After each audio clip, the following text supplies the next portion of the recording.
When I was a little girl, I used to get bronchitis every year. I realise now I had a dairy allergy. I'm a fifth generation Australian, Scottish descent. So I don't think dairy was in my heritage because I can't handle it, my siblings can't handle it. If someone was born in a dairy family and they've been doing dairy for 5 generations, they can usually handle it quite well. They can drink a glass of raw milk and do very well on it, but I'm afraid I cannot. But I also noticed what I said, a glass of raw organic milk. There's a big difference between raw organic milk and what you buy in the supermarket. Did you know that if you give a newborn calf the milk in the supermarket, that calf will die? Because it's so different from the milk that comes out of the cow. I now know that I got bronchitis every year because of my intolerance to dairy. I didn't know that back then, and my parents didn't know that back then. My mother would take me to the doctor, and the doctor would give me this cherry-flavoured medicine, and I would take it a couple of times a day for a week, and I'd be well. Isn't that what we're taught? Germ makes you sick. Take an antibiotic which will kill the germ and it will make you well. You know, the research is now showing, in fact I was reading of one research that was done, 100 people got the flu, 50 took antibiotics, 50 didn't, and they all got better because there's a time factor, and that's often what we don't give it. And if someone says to me, I've had a cold for 2 weeks, I'm still coughing, I said, yeah, you usually will. Have you noticed that? You'll cough.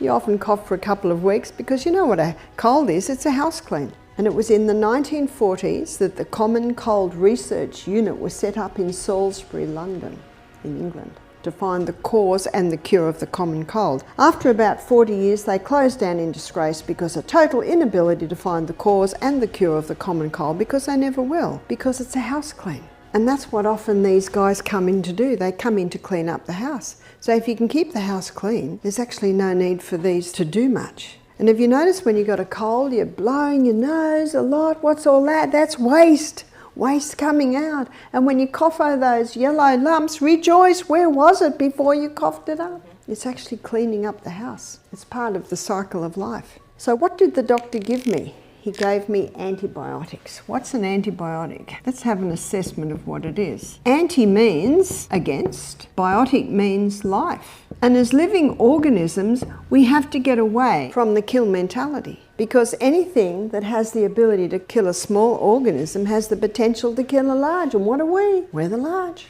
What is an antibiotic? Alexander Fleming, 1929, he's growing bacteria in flasks in his laboratory, and he comes in one morning and his bacteria is all dead. And as a scientist, he knew Newton's third law of motion. To every action there's an equal and an opposite reaction. Why did his bacteria die? He looked around the laboratory, nothing there could have done it, but he noticed that a window was open, the sun was coming in, and there was a heavy dust on the sun's rays, and it was settling on his bacteria. So he investigated more, and he found that as he looked at the source of this dust that was coming in, and it was very fine, in fact if the sun hadn't been there he might not have hardly noticed it. On the next story there was an open window, and in the open window there was a plate of fruit, and in the plate of fruit there was a mouldy orange. And the dust was coming down from the mouldy orange, landing on his bacteria and killing it. The mould, he gave the name of penicillium. And the mould waste, which is even more toxic than the mould, he gave the name penicillic acid. And the penicillic acid is the penicillin that we know today. And granted, penicillin has saved the lives of probably millions. Has, is, and will continue. But we've got a problem today, and it's the overuse of the penicillin, overuse of the antibiotic. I'm not against antibiotics. In a crisis, they may save a life. But the problem today is that for a sore finger, for a sore knee, people are being given antibiotics. A friend of mine, I was talking to her last night, her husband has a gut problem and he was given an antibiotic, and they tested him and they felt that there was still some sort of bacteria in his gut, so they gave him a stronger course, and he's no better at all. And now they say, well, if you go to the specialist, and the specialist said, well, we'll put you into hospital and we'll do IV antibiotics, but it'll cost you $10,000. What's happening in his gut? One health writer said, you take an antibiotic, it's like dropping an atomic bomb in your gut. What did the atomic bomb do? It killed the good and bad alike. What we've got to look at it is, why is it there? We've got to bring back the balance into the gut rather than coming in with this kill mentality. And have you noticed, many people that take an antibiotic, then they get thrush. Why do they get thrush? Because what's antibiotic? An antibiotic is a mould. It's a mould waste.